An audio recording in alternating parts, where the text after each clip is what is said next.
Hello students, good morning everyone. How are you? I am absolutely fine here and hope to be same at your home. My dear students, it's chemistry for class 12th. Okay. And here is P block elements are going on, and today we will discussing about the properties of group 16 elements. Group 16 elements की जो properties हैं आज हम उनके बारे में बात करेंगे, किस तरह की वो प्रॉपर्टीज़ हैं। इसके बारे में मैं कल आपको इलेक्ट्रॉनिक कॉन्फ़िगरेशन बता चुका हूँ, इसकी अक्रेंस बता चुका हूँ, कहाँ ये पाए जाते हैं, एज वेल एज इसके एटॉमिक रेडियस भी आपको बता चुका हूँ। अब आज हम जो यहाँ पर लेकर के आए हैं, आपके लिए जो टॉपिक लेकर के आए हैं वो है ionization enthalpy. Ionization enthalpy. Okay, so what is ionization enthalpy? You know very well ionization enthalpy may be defined as the minimum amount of energy that is required to remove an electron from the outermost shell of an atom. एक atom के अंदर suppose that like that, ये समझ लीजिए ये oxygen का ही atom है। अब ऑक्सीजन का एटम आप इसे कैसे बताओगे? Because of 8 electrons are there on oxygen atom. So here is 4 5 6 7 and 8. This one is nucleus. Okay, 8 electrons होते हैं। आयनाइजेशन एंथैल्पी की बात कर रहे हैं यहाँ पर। एक इलेक्ट्रॉन को बाहर निकालने के लिए जो हमने एनर्जी वेस्ट किया है वो आयनाइजेशन एंथैल्पी है। ओके, और जिसको हम I1 से रिप्रेजेंट कर सकते हैं जब एक इलेक्ट्रॉन को बाहर हमने रिमूव किया है। जब हमने दूसरे को भी कर लिया that will be known as I2। अगर एक और को आपने कर लिया तो that will be known as I3। Okay, तो यहाँ पर आज मैं आपको बात बताऊँगा आयनाइजेशन एंथैल्पी की। अगर हम बात करते हैं तो आयनाइजेशन एंथैल्पी जो प्राइमरी आयनाइजेशन एंथैल्पी होती है means I1, the primary ionization enthalpy of group 16 element is lower. I1 is lower than those of the I1 of group 15 element. उम्मीद करता हूँ समझ में आया होगा क्या बताया मैंने। The primary ionization enthalpy of group 16 element is lower than those of the primary ionization enthalpy of group 15 element. ऐसा क्यों है? अगर हम देखें तो ग्रुप 15 का जो इलेक्ट्रॉनिक कॉन्फ़िगरेशन NS2 है और NP3 है, जबकि ग्रुप 16 की जो है NS2 है और NP4 है। अगर हम यहाँ पर बात करते हैं NS2 NP3 means last electron is present in P और P subshell, and P subshell have 3 orbitals and 3 electrons are there, 1 2 3. On the other hand, in P subshell 4 electrons are there, 1 2 3 and 4. And you know, according to the Hund's rule, the half-filled or full-filled orbitals are most stable, more stable you can say than those of other orbitals. So here is, this is half-filled orbital, this is half-filled orbital, and one electron is not easily removed from this orbital. इस subshell से एक electron को आप आसानी से remove नहीं कर सकते। Why? Because of this one half filled. अगर यहाँ हम बात करते हैं दूसरी तरफ तो ये ना ही हाफ फील्ड है और ना ही ये फुल फील्ड है। यहाँ से आप एक इलेक्ट्रॉन को बड़ी ही आसानी से, इस इलेक्ट्रॉन को आप रिमूव कर सकते हो, इस इलेक्ट्रॉन को बड़ी आसानी से। क्यों?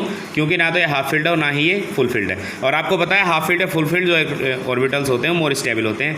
तो यहाँ ये जो एक इलेक्ट्रॉन को आपने रिमूव कर लिया तो ये I1 है, यहाँ से भी एक को रिमूव कर लिया, ये भी इसके लिए भी I1 है। लेकिन अब इसके I1 के बाद का क्या सीन है? I1 के बाद का जब आप सीन देखेंगे P ऑर्बिटल तो 1 इलेक्ट्रॉन। यहाँ पे आप जब देखेंगे तो इसके पास में जो है 1 electron remove, 1 2 3। In this condition you can see that this one is half filled orbital. ये हाफ फील्ड हो गया है। अब जब जैसे ही ये हाफ फील्ड हो गया है तो अब एक इलेक्ट्रॉन को यहाँ से रिमूव करने के लिए, किसी भी एक इलेक्ट्रॉन को जब आप निकालोगे तो आपको वेस्ट करनी होगी ज़्यादा एनर्जी I2, और यहाँ से आप आसानी से निकाल लोगे एक इलेक्ट्रॉन को। ये है I2 फॉर ग्रुप 15 एलिमेंट और ये है I2 फॉर ग्रुप 16 एलिमेंट। तो यहाँ हम कह सकते हैं the primary ionization enthalpy of group 16 element is lower. Primary ionization enthalpy of group 16 element is lower than those of the corresponding group 15 element. On the other hand, the secondary ionization enthalpy of group 16 element is higher. The secondary ionization enthalpy of group 16 element is higher than those of the corresponding group 15 element. तो मैं आपको ये बताने की कोशिश कर रहा था, ध्यान रखना इस बात को, आप एक्सप्लेन अच्छे से कर लेना, नोट्स इसके अच्छे से बनाइएगा जो मैंने समझाया।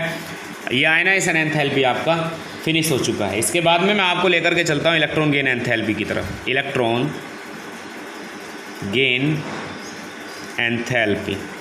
अब इलेक्ट्रॉन गेन एंथैल्पी के बारे में मैं आपको बताने वाला हूँ। इलेक्ट्रॉन गेन एंथैल्पी आपको पता है क्या है? Electron gain enthalpy may be defined as the absorb amount of energy when an electron is added into the outermost shell of an atom in the gaseous state of the atom, that is called electron gain enthalpy. Suppose that ये atom है, nucleus है, ये इसकी sales हैं। तो एक electron, ये जो आपका एक इलेक्ट्रॉन है जिसके ऊपर नेगेटिव चार्ज है, बाहर से आपने अंदर एक ऐड करा दिया, तो तो ये क्या है, यहाँ से जो भी एनर्जी इवॉल्व हुई या जो एनर्जी एब्जॉर्ब है, यानी जो इलेक्ट्रॉन को आपने दे करके भेजी थी वो एब्जॉर्ब है, तो that energy is known as electron gain enthalpy. The evolve absorb amount of energy, the evolved absorb amount of energy when an electron is added into the outermost cell of an atom in the gas state of that atom, that is called electron gain enthalpy. And I would like to tell you one thing, my dear students, the electron gain enthalpy, the electron gain enthalpy of group 16 element is much negative, ज़्यादा negative होती है. ऐसा क्यों? Because of the small size of oxygen, or you can say 4 electrons are there in the outermost cell of these elements. So here is आप देख सकते हैं यहाँ पर 4 इलेक्ट्रॉन हैं, एटम है ये आपके पास में. यहाँ आप जब एक इलेक्ट्रॉन अंदर ऐड कराओगे तो क्या होगा, यहाँ पर जो, क्योंकि ऑक्सीजन एटम है, ऑक्सीजन का जो साइज़ होता है वो स्मॉल होता है, very small size you can say, and great electronegative you can say also. उसके पास में बहुत ज़्यादा इलेक्ट्रोनिगेटिविटी भी. ऑक्सीजन के एटम पर काफ़ी हाई इलेक्ट्रोनिगेटिविटी है. और हाई इलेक्ट्रोनिगेटिविटी क्यों है? क्योंकि इसका साइज़ छोटा है. साइज़ छोटा है मतलब इलेक्ट्रॉन रिपल्सन यहाँ पर, इलेक्ट्रॉन रिपल्सन यहाँ पर बहुत ही ज़्यादा है, हायर है. Okay, electron repulsion is higher in such type of atom like oxygen. यहाँ पर जो ऑक्सीजन जैसे जो एटम है, यहाँ पर इलेक्ट्रॉन रिपल्सन ज़्यादा होने की वजह से जब एक इलेक्ट्रॉन को यहाँ पर आप एंटर कराओगे तो आपको अपनी तरफ से थोड़ी सी एनर्जी और ज़्यादा एक्स्ट्रा दे करके उसको इलेक्ट्रॉन को एंटर कराना होगा, ऐड कराना होगा. और वो जो आपने एब्जॉर्ब एनर्जी है that will be known as with negative side. तो जो इलेक्ट्रॉन गेन एंथैल्पी है ऑक्सीजन फैमिली की, तो उन सभी की वो निगेटिव होती है. वाई? क्योंकि बाहर जो है इलेक्ट्रॉन पेयर रिपल्सन यहाँ पर ज़्यादा होता है. तो ऑक्सीजन की जो इलेक्ट्रॉन गेन एंथैल्पी है वो मच निगेटिव है, मच मोर निगेटिव है. उम्मीद करता हूँ आपके समझ में आया हो. इलेक्ट्रॉन गेन एंथैल्पी होगा. इसके बाद में जो आपका नेक्स्ट टॉपिक आता है दैट इज़ इलेक्ट्रोनिगेटिविटी. अब इलेक्ट्रोनिगेटिविटी क्या है? Electronegativity may be defined as the tendency of an atom to attract the shared pair of electron towards its side, that is called electronegativity. तो इलेक्ट्रोनिगेटिविटी की अगर बात करें हम यहाँ पर, तो जो हाईएस्ट जो इलेक्ट्रोनिगेटिविटी, जो मैक्सिमम इलेक्ट्रोनिगेटिविटी है वो फ्लोरीन की होती है. सो ऑक्सीजन इज़ द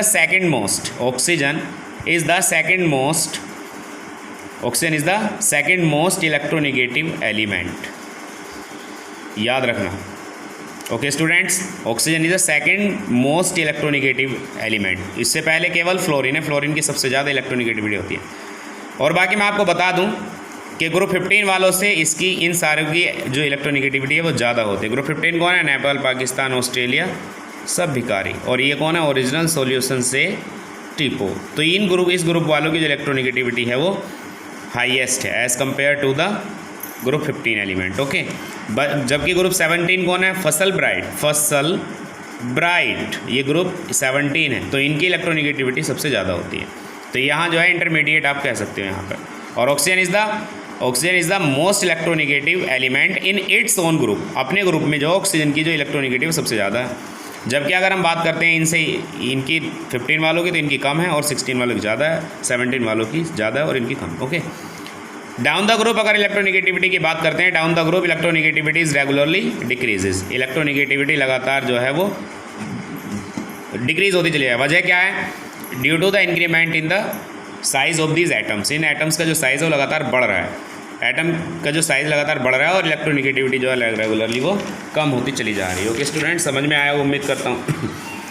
अब मैं आगे आपको बताने चाह रहा हूँ, नेक्स्ट है हमारा पॉइंट जो है वो है नॉन मेटेलिक प्रॉपर्टी. अगर नॉन मेटेलिक प्रॉपर्टी की अगर हम बात करते हैं स्टूडेंट्स, तो यहाँ इस ग्रुप की जो नॉन मेटेलिक प्रॉपर्टी है वो लगातार डिक्रीज़ होती है डाउन द ग्रुप. इनकी जो नॉन मेटेलिक प्रॉपर्टी है वो लगातार डिक्रीज़ होती है डाउन द ग्रुप. कैसे? ओरिजिनल सॉल्यूशन से टीपो. यहाँ अगर आप देखते हैं नॉन मेटल, इनको सेलेनियम को आप मेटलॉइड कह सकते हो. इसमें जो मेटेलिक प्रॉपर्टी है, और पोलोनियम फुल्ली मेटल है, फुली मेटेलिक एलिमेंट है. तो non metallic property regularly decreases. Non metallic property लगातार खत्म हुई क्योंकि मेटेलिक प्रॉपर्टी लगातार इंक्रीज हो रही है. उम्मीद करता हूँ समझ में आया होगा. Next point is melting and boiling point. Okay, melting and boiling point की अगर हम बात करते हैं तो मेल्टिंग एंड बॉइलिंग पॉइंट जो है डाउन द ग्रुप जो है आपका लगातार इंक्रीज होता है। समझ में आया? Melting point and boiling point is regularly increase when going from top to bottom oxygen sulphur selenium tellurium and polonium तक जो है मेल्टिंग एंड बॉइलिंग पॉइंट लगातार इंक्रीज होते हैं। लेकिन यहाँ पर मैं आपको बता देना चाहता हूँ कि ये जो आपका पोलोनियम है, the melting and boiling point of polonium is lower, ये बात ध्यान रखना, एक्सेप्शनल है। The melting and boiling point of polonium is lower than those of the tellurium, यानी टेल्यूरियम का जो मेल्टिंग और बॉइलिंग पॉइंट है वो सबसे ज़्यादा है एज़ कम्पेयर। अगर आप बनाने मेल्टिंग और बॉइलिंग पॉइंट का अगर आप एक वो बनाने लगो तो आप पाओगे कि ये इस तरह से बनेगा, ऑक्सीजन की कम है, सल्फ़र की उससे ज़्यादा है, सेलेनियम की उससे ज़्यादा है, तो उसके बाद पोलोनियम को लोगे और उसके बाद आप टेल्यूरियम को लोगे। जबकि होना चाहिए था पोलोनियम ओरिजिनल सॉल्यूशन से टी-पो, है ना, गलत थोड़ा हो रहा है ना। लेकिन पोलोनियम का जो मेल्टिंग और बॉइलिंग पॉइंट होता है वो कम होता है, ये बात आप ध्यान रखना। ओके, ये हो गया। अब आगे बढ़ते हैं हम। क्यों ऐसा है? क्योंकि पोलोनियम के पास में जो है वंडर वाल फोर्स जो है वो बहुत ही वीक है। The force of attraction is very weak in polonium. Okay students, next हम चलते हैं आके कैटिनेशन की तरफ चलते हैं। कैटिनेशन क्या है? ग्रुप 16 की हम बात कर रहे हैं, तो catenation, what is catenation? Catenation means the ability of an element to join all the same types of atoms with each other, that is called catenation. Example के तौर पर कार्बन के पास में सबसे ज़्यादा कैटिनेशन की पावर होती है, जबकि अगर हम सेकेंड पोजिशन पर देखें तो sulphur is the second most element that have the largest possibility of catenation. Sulphur के पास में भी कैटिनेशन की बहुत ज़्यादा पावर होती है, याद रखना इस बात को। यानी कि ये भी कैटिनेशन की तरह बिहेवियर शो करता है। ऐसा है क्यों? Because of sulphur atoms are joint with single covalent bond and single covalent bonds are form rapidly than those of the double and triple covalent bond between the atoms. Oxygen की अगर हम बात करते हैं तो oxygen atoms are joint with double covalent bond. Okay students, ये भी आपको बात पूरी तरह से ध्यान रखनी है। आगे हम बढ़ते हैं, नेक्स्ट जो हमारी प्रॉपर्टी है उस पर हम जा रहे हैं। Next is allotropy. अगर हम बात करते हैं तो नेक्स्ट इज़ एलोट्रोपी। तो एलोट्रोपी की अगर बात की जाए तो these elements have the ability to representing allotropy. What is allotropy? Allotropy means an element so the property is same in other types of the compound, that is called allotropy. तो allotropy इन सब में पाई जाती है, जैसे sulphur है। Oxygen की अगर हम बात करें तो ऑक्सीजन के पास में इसके दो एलोट्रोप्स हैं, oxygen dioxygen and trioxygen means ozone. अगर हम बात करते हैं सल्फ़र की तो सल्फ़र के पास में अल्फ़ा सल्फ़र है जबकि बीटा सल्फ़र है, और भी बहुत सारी फॉर्म्स हैं। तो ये एलोट्रोपी भी ये शो करते हैं। तो ये मैंने आपको जो कुछ प्रॉपर्टीज़ यहाँ पर फिज़िकली ये सारी प्रॉपर्टीज़ मैंने आपको अभी तक बताई हैं। ओके, इसके बाद हमारी स्टार्ट होती हैं केमिकल प्रॉपर्टीज़। तो केमिकल प्रॉपर्टीज़ किस तरह की? तो सबसे मतलब कि ये जो एलिमेंट है आप केमिकली रिएक्शन करेंगे दूसरे एलिमेंट के साथ में, और उनमें सबसे पहली प्रॉपर्टी मैं लेकर के आया हूँ तो वो है रिएक्शन विद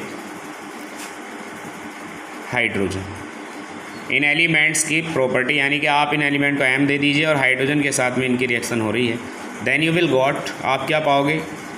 H2M। यानी कि अगर ऑक्सीजन हाइड्रोजन से रिएक्शन करता है तो H2O बनेगा, यानी सल्फ़र अगर हाइड्रोजन से रिएक्शन करता है तो H2S बनेगा।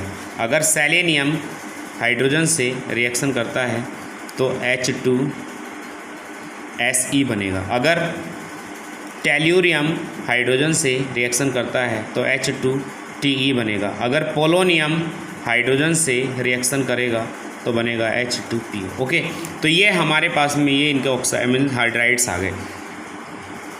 Group 16 elements are react with hydrogen and form H2M types of hydrides. ये H2M टाइप्स ऑफ हाइड्राइड्स हैं, ये हाइड्राइड्स हैं। आपको दिख रहा होगा हाइड्रोजन है इसमें, तो हाइड्राइड्स हैं डेफिनेटली। ठीक है, तो अब बात करते हैं इनकी जो हाइड्राइड्स हैं वो किस किस तरह से क्या क्या प्रॉपर्टी ये शो करने वाले हैं। तो सबसे पहले जो है मैं आपको बता देना चाहता हूँ, सबसे पहले हम यहाँ पर इसकी बात करेंगे इनके जो इनका अपना एक बॉन्ड एंगल है। तो बॉन्ड एंगल के रिलेटेड मैं आपसे बताना चाहूँगा कि किसके अंदर सबसे ज़्यादा बॉन्ड एंगल है।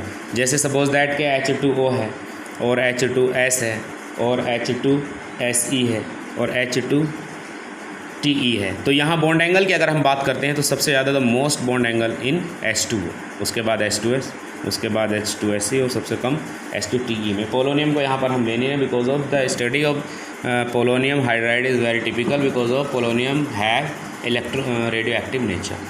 अब हम बात करते हैं, आप देख रहे हैं कि जो यहाँ देख रहे होंगे आप, जो सबसे ज़्यादा जो क्या दिख रहा है आपको, ये देख रहे हैं आप, सबसे ज़्यादा बॉन्ड एंगल H2O के अंदर है। ऐसा है क्यों?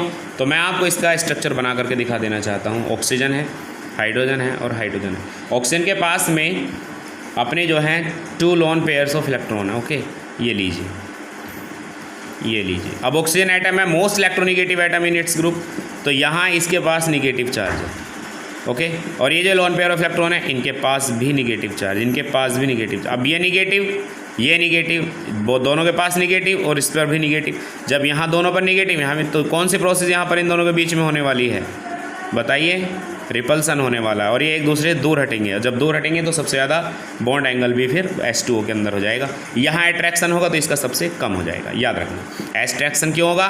क्योंकि टेल्यूरियम के पास कैसा क्या होगा? टेल्यूरियम के पास पॉजिटिव चार्ज होगा, बिकॉज ये मेटल है, और जो इलेक्ट्रॉन्स हैं उनके पास में निगेटिव चार्ज होगा, तो निगेटिव पॉजिटिव के बीच में क्या हो जाएगा? अट्रैक्शन हो जाएगा।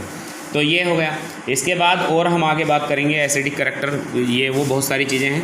आज की वीडियो में सिर्फ इतना ही, आगे हम बात करेंगे। Thank you students, have a nice day, good morning everyone.